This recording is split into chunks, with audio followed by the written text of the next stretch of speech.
ओ श्याम संग राधा नाचे रे।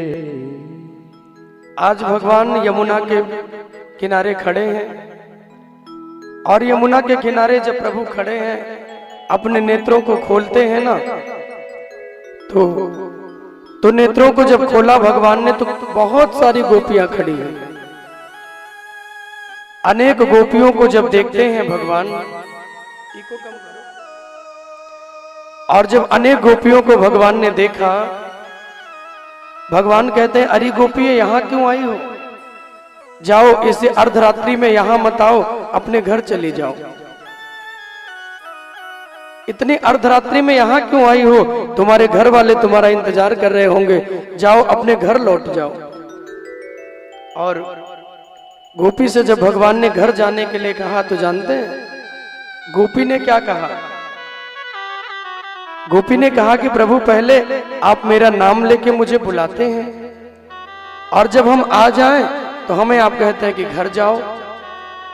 प्रभु हम घर जाने के लिए नहीं आए हैं, हम आपके संग में रास करना चाहते हैं। कात्यायनी माँ का पूजन करके हमने माँ से ये वरदान मांगा था कि भगवान मुझे प्रियतम के रूप में मिले, भगवान मुझे पति के रूप में मिले। ये मैंने वरदान मांगा है प्रभु से। आज वो शरद पूर्णिमा की रात्रि आई है, आज भगवान मुझे पति रूप में प्राप्त होंगे और आप ही तो मेरा नाम लेके मुझे बुलाते हैं। भगवान ने कहा कि अरे देवियों, पतिव्रता स्त्रियां वो हैं जो अपने पतिव्रत धर्म के द्वारा भगवान को भी 2-2 वर्ष का बालक बनने पे मजबूर कर देती हैं। माता अनसुईया की कथा आप लोग जानते हैं, जिनके द्वार पे भगवान मांगने के लिए आए हैं और माँ से जब भिक्षा मांगते हैं, माता जी देने के लिए आई तो भगवान कहते हैं कि हमारा संकल्प है हम बिना वस्त्र के भिक्षा लेंगे। माँ को लगा कि ऐसा कौन साधु है, जब दोनों नेत्रों को बंद करके अपने पतिव्रत धर्म के द्वारा देखा तो ब्रह्मा, नारायण और महादेव जी आए। तीनों को देखा तो माँ कहती अच्छा बिना वस्त्र के भिक्षा लोगे? बोले हाँ माँ, मेरा नियम है, हम कहीं भी जाते हैं तो बिना वस्त्र के ही भिक्षा लेते हैं। मैया ने अपने हाथों में जल लिया और जल लेके छिड़क दिया। बोले जाओ, अगर हमने मन क्रम वचन से अपने पति की सेवा की है तो भगवान नारायण की कृपा से आप तीनों 2-2 वर्ष के बालक बन जाओ। और जैसे ही मैया ने जल छिड़का, तीनों भगवान बन गए बालक। मैया ने वस्त्र उतार दिए और अपने गोद में ले लिए। बालक को तो माँ किसी भी अवस्था में ले सकती है। माता जी ने कहा अब ठीक है? बोले हाँ अब ठीक है। और तीनों को लेके गई और तीनों को ले जाके पालने में डाल दिया। और जब मैया पालने में डाली, तीनों माँ के बालक बन के माँ की सेवा करने लगे। अत्रि महात्मा की कुटिया में रहकर और माता अनसुईया की तीनों मिलके खूब सेवा करते हैं। और जब तीनों सेवा करते रहे, बहुत दिन बीत गया, अब धीरे धीरे बड़े भी हो गए। ब्रह्मा जी क्या करते हैं, जो संत ऋषि मुनि आते हैं उनके कपड़े ले जाके नदी में धुलते हैं। भगवान नारायण उसे जल में खंगारते हैं और महादेव प्रभु उसको जल निचोड़ के उसे डालते हैं सुखाने के लिए। अब प्रेस का जमाना उस समय तो रहा नहीं होगा, नहीं तो वो भी करते। उस समय तो झटक के फैला देते थे, वही प्रेस मान लिया जाता था। आजकल कृष्ण ना हो भैया तो फिर तो गड़बड़ है। तो तीनों लग गए सेवा में। अब तीनों की देवियां परेशान, लक्ष्मी जी, पार्वती जी कब आएंगे कब आएंगे। तो नारद जी मिल गए। नारद जी ने कहा अब नहीं आने वाले। क्यों? बोले अब वो माँ के बालक बन के और जरा देखो उनकी कैसी सेवा चल रही है। संतों को भोजन परोसते हैं, उनकी पत्तल उठाते हैं, पोछा लगाते हैं, माँ के पांव दबाते हैं, माँ के लिए जल लाते हैं। कोई साधु संत आ जाए तो तीनों मिलके भोजन भी बनाते हैं। अच्छा इतनी सेवा करते हैं? बोले हाँ। कैसे आएंगे? बोले अब आप जानो कैसे आएंगे। तीनों ने कहा कोई तो उपाय होगा। नारद जी ने कहा चलो हम तुम्हें लेके चलते हैं, कुछ योजना बनाते हैं तुम उनको लाने की। जितने वर्ष के भगवान बने थे उतने छोटे छोटे तीनों को बालिका बना लिया नारद जी ने, और नन्ही नन्ही प्यारी प्यारी बिटिया बना के लेके पहुंच गए। और जब नारद जी पहुंचे तो कहा कि अरे मैया तुम्हारी जय हो, मैया जय हो। माता अनसुईया जी आई, बोले नारद जी आज बड़ी जय जयकार कर रहे हो, क्या बात है? और ये तीन छोटी छोटी कन्याएं कौन है जिसको लेके आए? नारद जी कहते हैं कि मैया हमने सुना है कि तुम्हें तीन बालक मिले हैं। बोले हाँ सही सुना है। तीनों बड़े ही सुंदर हैं। बोले हाँ बहुत सुंदर है। एक से बढ़ के एक है। बोले हाँ है। तो बोले मैया तो मैंने सोचा कि जब वो बड़े होंगे उनका विवाह करना पड़ेगा। तू कहाँ इतने सुंदर सुंदर अपने लिए बहू खोजेगी, इसलिए मैं तेरे लिए रेडीमेड बहू लेके आ गया। मैंने तुम्हारे लिए पहले ही बहू का इंतजाम कर दिया। कहाँ है? तो तीनों बालिकाओं को पीछे से निकाला।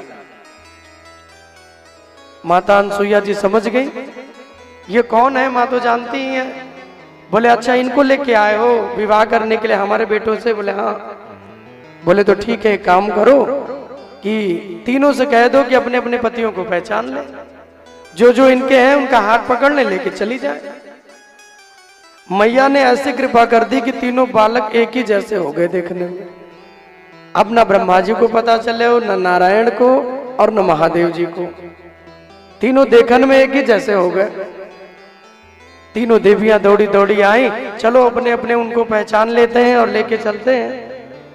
और जब अपने स्वामी जी को पहचानने के लिए आई तो देखने में तो तीनों एक जैसे ही हो गए।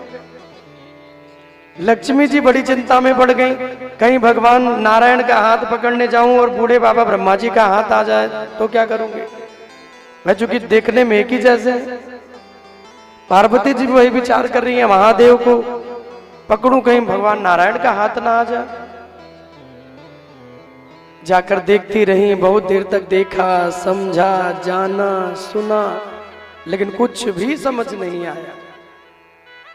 और जब कुछ समझ नहीं आया तो वापस आई और तीनों अपने रूप में प्रकट हुई और कहती हैं कि माँ मैं मान गई कि पतिव्रत धर्म में आप हमसे भी ज्यादा श्रेष्ठ हो। अब इतनी कृपा करो मैया कि हमारे पति हमको लौटाओ और हम लेके जाएं, इतनी कृपा कर दो। तब माता अनसुईया जी प्रसन्न हुई और तब मैया ने उन तीनों को उनके स्वरूप में किया। और तब लक्ष्मी जी, ब्रह्माणी जी, पार्वती जी अपने अपने पतियों को लेके वहां से लौटी। भगवान कहते हैं देखा पतिव्रत धर्म में बड़ी शक्ति होती है देवियों, तुम जाओ अपने पतियों की सेवा करो। भगवान ने एक कथा सुनाई, एक ब्राह्मण उनकी पत्नी रहते थे, ब्राह्मण देवता यज्ञ करके सो गए और पत्नी को कह दिया कि मुझे जगाना मत। पत्नी इतनी सेवा करने वाली महाराज कि वो सो गए। उस माँ का बच्चा जाके अग्निकुंड में गिर गया, लेकिन माँ ने उफ तक नहीं किया। नेत्रों से अश्रु की धारा बहती रही। अपने पुत्र का बलिदान कर दिया अपने धर्म की रक्षा के लिए। और याद रखिए जो अपने धर्म के लिए अपना कुछ भी बलिदान कर देता है, धर्म उसका कभी संग नहीं छोड़ता। धर्मो रक्षति रक्षिता, जो धर्म की रक्षा करेंगे तो धर्म हमारी रक्षा करेगा। विपत्ति के समय में, दुख के समय में हम धर्म का पालन करें तो धर्म हमारी रक्षा करेगा। गुरुदेव भगवान कहते हैं कि उस माँ का बच्चा जाकर अग्निकुंड में गिर गया। माँ रोती रही, बिलखती रही, एक बार भी अपने पति को जगाया नहीं। अगर वो खुद बचाने के लिए जाए, खुद बचाने के लिए वो जाए तो भी सर रख के सो रहे हैं, जग जाएंगे, धर्म टूट जाएगा। मेरा पतिव्रत धर्म ना टूटे, आज बच्चा चला जाए तो कल फिर मिलेगा। लेकिन माँ के वचन सुनिए, माँ कहती है धर्म चला जाए तो फिर दोबारा नहीं मिलेगा।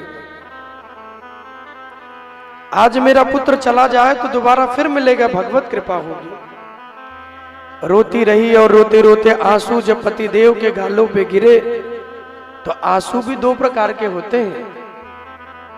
जब आप बहुत प्रसन्न होंगे, बहुत सुखी होंगे, बहुत खुश होंगे, तो जो अश्रु निकलेंगे वो प्रेम के अश्रु होंगे। और वो प्रेम के आंसू जो होते हैं वो गर्म नहीं होते, वो ठंडे होते हैं। लेकिन दुख के, विपत्ति के, संकट के जो आंसू होते हैं, दुख के दिनों में जब व्यक्ति रोता है, कष्ट में जब रोता है, तो उसके जो आंसू निकलते हैं वो गर्म होते हैं। वो गर्म आप कभी अनुभव करके देखिएगा, वो अश्रु भी आपको गर्म नजर आएंगे। प्रभु कहते हैं कि आज देवी ने कितना बड़ा बलिदान किया है। एक माँ के लिए उसके बच्चे से बढ़कर दुनिया में और दूसरी कोई दौलत नहीं होती। अपने बच्चे के लिए अपना सर्वस्व वो बलिदान कर सकती है। लेकिन धन्य है माँ, पति देव जगे तो कहा देवी क्यों रो रही हो। पूरी कहानी बताई है, भागे वहां से। देवी तुमने हमें बताया क्यों नहीं, आपने हमें एक बार भी क्यों नहीं कहा, हम जाके अपने बच्चे को बचा लेते। देवी तुम्हें बताना चाहिए था। पत्नी ने कहा महाराज अगर मैं अपने बच्चे को बताने के लिए जाती तो मेरा जो धर्म है वो धर्म टूट जाता, इसलिए महाराज मैंने धर्म का परित्याग नहीं किया और अपने बच्चे का मैंने बलिदान कर दिया। जब दोनों पहुंचे यज्ञ कुंड के पास और जैसे ही उस यज्ञ कुंड में झांकने लगे तो स्वयं अग्निदेव धर्मदेव भगवान वहां प्रकट हुए और माँ का गया हुआ जो बच्चा था उसे भी अपनी गोद में लेके आए और माँ के आंचल में डाल दिया। राधे राधे बोलना पड़ेगा, जोर से बोलना पड़ेगा और जोर से बोलना पड़ेगा।